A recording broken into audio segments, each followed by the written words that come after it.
কল্পতৰু। অতি পুৰণি কালত এখন ৰাজ্যত ঔব নামেৰে এজন মুনিয়ে আশ্ৰম পাতি বাস কৰিছিল।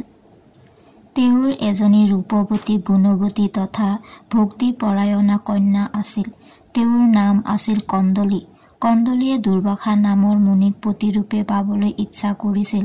কন্যা কন্দলীৰ মনৰ কথা তেওঁৰ পিতৃয়ে জানিব পাৰি বিবাহৰ উপযুক্ত বয়সত তেওঁৰ জীয়ৰীক লগত লৈ দুৰ্বাসা মুনিৰ আশ্ৰমত উপস্থিত হলগৈ।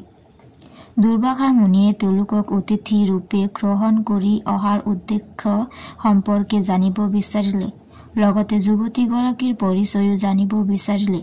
তেতিয়া ঔব মুনিয়ে সকলো কথা বিৱৰি ক'লে। কন্দলীয়ে তেওঁক দুৰ্বাসা মুনিক প্ৰতিৰূপে পাবলৈ ইচ্ছা প্ৰকাশ কৰাটো জানিব পাৰি তেওঁ কন্দলীৰ মুখাৱয়ৱলৈ ভালকৈ লক্ষ্য কৰিলে। কন্দলীয়েও লাজ ভাবেই চকুৰে মনৰ ভাৱ প্ৰকাশ কৰিলে।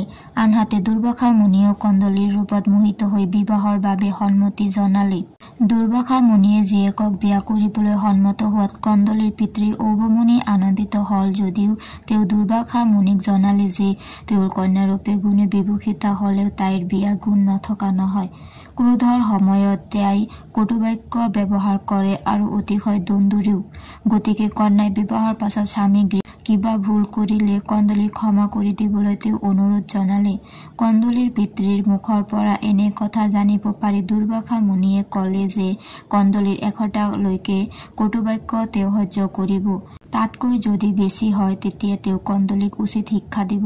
দুয়োৰে মাজত কথোপকথন শেষ হোৱাৰ পাছত দুৰ্বাসা আৰু কন্দলীৰ বিবাহ কাৰ্য সম্পন্ন হয়। ঔব মুনিয়ে নিজৰ একমাত্ৰ মৰমৰ কন্যাক বুজাই বৰাই পতিৰ ওচৰত সমৰ্পণ কৰি বিদায় লৈ নিজ আশ্ৰমলৈ উভতি গল। বিবাহ কাৰ্য সমাধা কৰি এখন নতুন আশ্ৰম পাতি সুন্দৰকৈ সজাই পৰাই স্বামী স্ত্ৰী দুয়ো আনন্দ মনেৰে দিন অতিবাহিত কৰিবলৈ ধৰিলে। দুৰ্বাসা মুনিও ঘোৰ তপস্বী আৰু খঙাল স্বভাৱৰ ঋষি আছিল। বিবাহৰ পাছৰ পৰাই সাংসাৰিক সুখ লাভ কৰি তেওঁ জপ তপ সকলো পাহৰা যেন হৈছিল। কিন্তু এসময়ত তেওঁ বুজি উঠিল যে সাংসাৰিক মায়ামোহত পৰি তেওঁৰ নিজ ধ্যান সাধনা কৰ্ম কৰ্তব্য তল পৰিছে। সেয়ে তেওঁ পুনৰ ধ্যান সাধনাত পূৰ্বৰ দৰে মন দিবলৈ ধৰিলে। ফলত পত্নী কন্দলীৰ লগত তেওঁ বেছি সময় অতিবাহিত কৰিব নোৱাৰা হল। ইয়াতে কন্দলীয়ে তেওঁ অৱজ্ঞা কৰিছে বুলি ভাবি ক্ৰোধিত হৈ পতি দুৰ্বাসা মুনিক নানা কটুবাক্য ব্যৱহাৰ কৰি কাজিয়াত লিপ্ত হবলৈ ধৰিলে। যিকোনো সময়ত কন্দলীয়ে কাজিয়াত লিপ্ত হোৱা দুৰ্বাসাৰ বৰ অশান্তি হবলৈ ধৰিলে। বহু চেষ্টা কৰিও তেওঁ পত্নীৰ স্বভাৱৰ পৰিৱৰ্তন কৰিব নোৱাৰিলে। বিবাহ কৰাটোৱেই তেওঁৰ বাবে ভুল আছিল বুলি ভাবি তেওঁ অনুতপ্ত হল। পত্নীৰ লগত কাজিয়াত লিপ্ত হৈ তেওঁ নিজ লক্ষ্যপথৰ পৰা বিচলিত হৈছে বুলি ভাবিবলৈ ধৰিলে। এদিন তেওঁ গমি পিটি চাই দেখিলে যে কন্দলীয়ে 100টাতকৈও অধিক কটুবাক্য তেওঁৰ ওপৰত প্ৰয়োগ কৰিছে। কথাবোৰ ভাবি এদিন দুৰ্বাসা মুনি অধিক ক্ৰোধিত তুমি ভস্মত পৰিণত হোৱা বুলি পত্নীক অভিশাপ দিলে। কন্দলীয় উগ্ৰ তপা মুনি দুৰ্বাসাৰ অভিশাপৰ ফলত লগে লগে ভস্মত পৰিণত হল। ধ্যানযোগে কন্দলীৰ পিতৃয়ে তেওঁৰ কন্যাৰ মৃত্যু হোৱাটো জানিব পাৰিলে। তেতিয়া তেওঁ দুৰ্বাসা মুনিক দোষাৰোপ কৰি কন্দলীক পুনৰ জীয়াই তুলিবলৈ নিৰ্দেশ দিলে। দুৰ্বাসা মুনি উপায়হীন হৈ নিজেও আত্মহত্যা কৰিবলৈ প্ৰস্তুত হল। এই সকলো কথা অন্তৰ্যামী ভগৱান বিষ্ণুদেৱে গম পাই আছিল।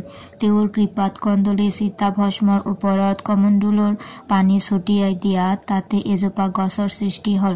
সেই গছে বৰ্তমান কলগছ কল্পতৰু বুলি জনা যায়।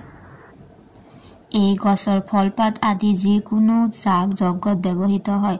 এই ফলৰ অবিহনে যজ্ঞৰ উদ্দেশ্য ফলৱতী নহয়। সেইবাবে চাগৈ আমি সকাম নিকাম পূজা যজ্ঞ আদি কলগছৰ বিভিন্ন অংশ ব্যৱহাৰ কৰি আহিছোঁ।